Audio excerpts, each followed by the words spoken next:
On March 12th, the Central Canada Hockey League shut down its season as a pandemic was taking hold across the country. It was the first time in the almost 60-year history of the league that there would be no champion. Now the league is trying to plan for its future. Today in conversation with Kevin Abrams, the Commissioner of the CCHL. Welcome to the program, Kevin. Thanks very much. Happy to be here, Jamie. Well, it seems like a long time ago. A few months have elapsed, and it is a long time from the perspective that none of your players, your teams, have been able to get back on the ice since the pandemic started. But now you have a start date. You're planning for October 1st. What went into that decision, and what does it mean for the league moving forward?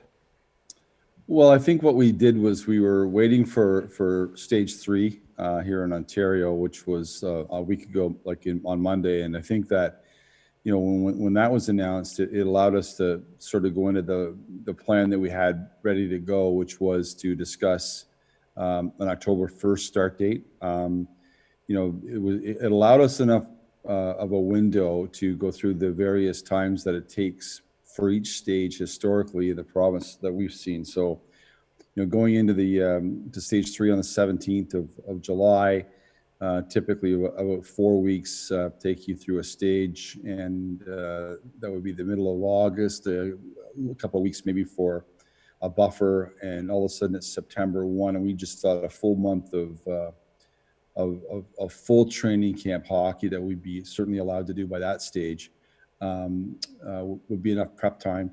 And so that gave us, you know, the confidence to say that if things go well, things progress as they have been so far, that October 1's a pretty realistic start date. And so that was kind of the thought process into that date versus any other, just given the date of the announcement. So there are more than 130 Junior A teams across the country. Hockey Canada essentially shut everybody down, but then said, based on local jurisdictions, public health, government positioning on the pandemic, leagues would be able to make their own decisions. In British Columbia, the BC Hockey League has said, we're not starting up until December 1st, 2 months after your league is planning to start. Now, that brings into a whole bunch of questions about national championships and regional championships. How does that play into this discussion now? Well, I think the BC decision, you know, if you consider that Vancouver withdrew their name for being an NHL hub city, they weren't turned down. They withdrew based on the conditions. I think there's a different, certainly, you know, they've been exposed to the virus longer in BC, and I think they've come up with different conclusions in terms of how it's best combated and you know the steps they've taken. And I think the BC Hockey League made that decision based on a number of things that are more pertinent to that particular region. And I think that's where they arrived. That, you know, the ironic thing is you know, next door in Alberta, similar, if you're looking from afar, at least similar numbers, but they're starting on the 18th of September. So, you know, I think every league does what they think is best for their particular situation. And obviously, Chris Haben, the leadership group there in BC, have made that decision, and you know, I certainly respect it and understand it. And you know, it does have implications, I think, on the rest of the country, not just because it appears to be later, but you know, may not turn out to be, but appears to be later. But you know, whether or not they play a full schedule, which is what alluded to in their media release, you'd certainly wonder, you know, where things would land with the national championship, the Centennial Cup being played in Penticton. So, you know, they'd run out of racetrack pretty quickly if they're playing a full schedule, and they didn't start until December 1st. Not unheard of, though. Major League Baseball only a 60-game schedule, normally 162 games. So a compressed schedule and still a full playoff is possible. But in your case, the Hawkesbury Hawks are scheduled to host the Fred Page Cup, which is the Eastern Canadian Championship, a team in your league. You're waiting to find out what the impact is on these regional end-of-season tournaments and the Centennial Cup. How long might the Central Canada Hockey League schedule be for 2020-21? I think we entered into this assuming that there would be a national and regional championship, and as we speak, that's certainly the case. And we arrived at October 1st without having to gravely adjust the schedule from 62 games, although, you know, it might be necessary to do it in some way, not in a major way, I wouldn't think. So I think we're prepared to play a pretty full schedule starting October 1st.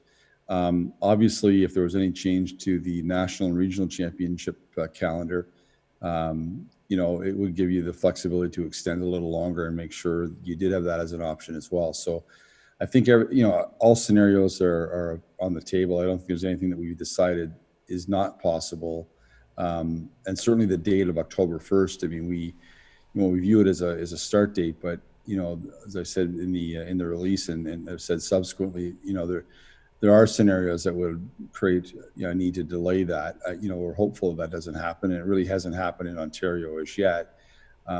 So again, there's a series of variables here that no one's really sure about, and I think that's where we've been trying to be as most certain as we can before we make announcements and before we say this is what we're doing. We want to really evaluate what the likelihood of that is, and we're again confident that the October 1st date is a probable start date for us. Probable, key words. There is still some uncertainty, isn't there? You know what? Normally, I'm pretty structured and like things to be certain. But I think one thing I've learned in the past few months is that doesn't work right now. So we don't control a lot of this, and I think we're vulnerable to whatever, susceptible at least to whatever happens. And I think our objective is October 1st. We believe that will be when we start. And I think notwithstanding something of significance, we will. But for me to say there's an absolute certainty, it'd be foolish given the circumstances and what's been happening. Not so much in our country, but I think in other places around the world. But I think Ontario at least, and I think all the provinces have done a good job in managing what's obviously a very serious situation. I think that we're happy that we're progressing, but it can change. In any window of time, a week or two can change things kind of dramatically. We've seen that often. From a health and safety perspective, protocols and things like that, what might this look like if the season does begin on October 1st as planned?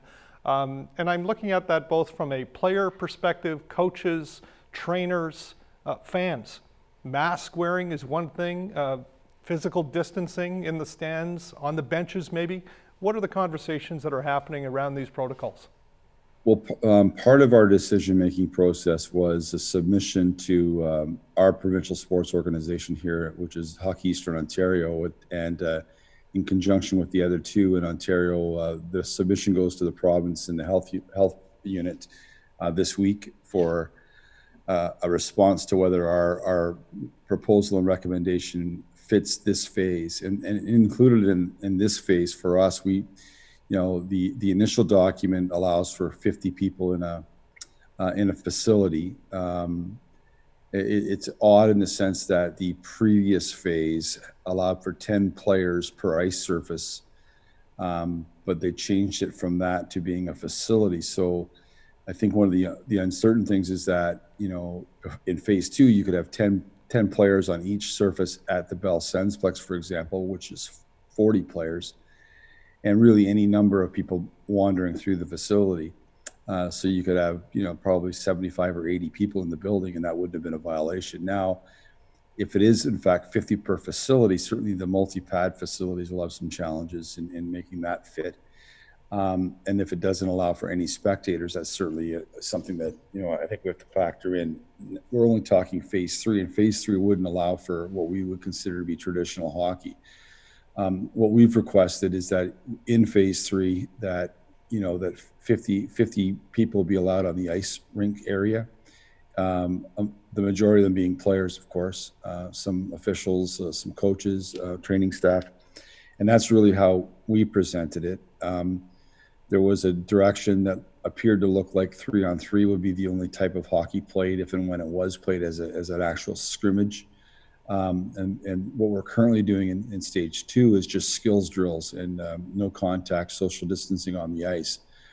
What we propose is a 5-on-5 controlled scrimmage environment, which I think you can manage at the junior A level. It isn't like younger hockey where the kids are playing IP or Timbit and the puck is a bit of a magnet, although some coaches might tell you that happens in our league sometimes too, but it's certainly not the intent of 10 players on the ice being magnetized by the puck and all the guys clustering around. So I think the spacing over 170,000 square feet would allow for 10 players to be adequately spaced, and I don't think there'd be any issue with that.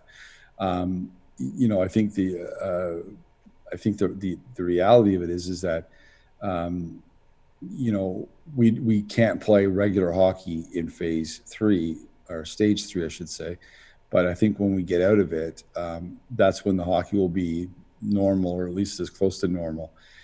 And I would expect, that there will be some significant changes in how we handle dressing rooms. Certainly the ability to thoroughly clean in between user groups, so the time allocated to staffing for that. I would suggest the similar situation be probably the case on benches. Certainly it is right now. I can see that extending. Bus travel, again, another consideration. So I think all those things are going to change.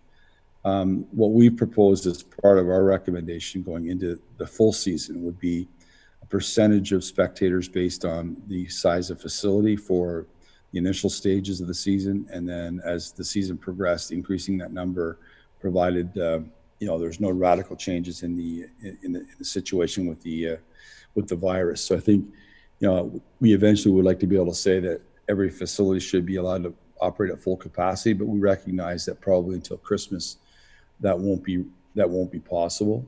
And but there is certainly a number that would make it feasible, and a number of them would make it very challenging to continue. So those are all part and parcel of our discussions, and I think those are the things that we talk about, uncertainty and the date and so on. I think knowing what that path looks like is part of that decision-making process. So I think we know what we think it can be and should be and would like it to be. Whether that ends up being what's decided is another matter.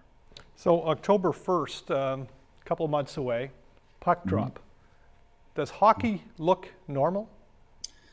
I think on the ice it'll look normal. I do. I don't think it'll be radically different. I think there'll be more attention paid to things that are unnecessarily drawing people to one another on the ice. I think there may be some different views on anybody that fights or scrums after whistles and things of that nature. The really free-flowing part of the game. There's incidental and brief contact. There's no extended periods of contact. There's no scrums like some sports have. Really once the whistle blows, if there's a really clean break from whistles, I really don't think it's going to be that big of a change. That might be the biggest change, and it'll be, I think it'll be a change in habit for some people. But I think between the whistles, the game, I don't think it'll change too much. I just think that there'll be, less tolerance for any of that other type of activity, and there's a group of us that think that's probably better for the game in the big picture. It might be the wrong reason to get there, but it might get us to a place that we probably should have been going anyway. Kevin, thanks very much for your time. It's always insightful, and I know it's been quite a challenge, and hopefully we'll have a puck drop on October 1st. Same with me, Jamie. It's always a pleasure. Thank you. Kevin Abrams, the Commissioner of the Central Canada Hockey League, providing an update on the league's plans to start its season on October 1st as the pandemic continues.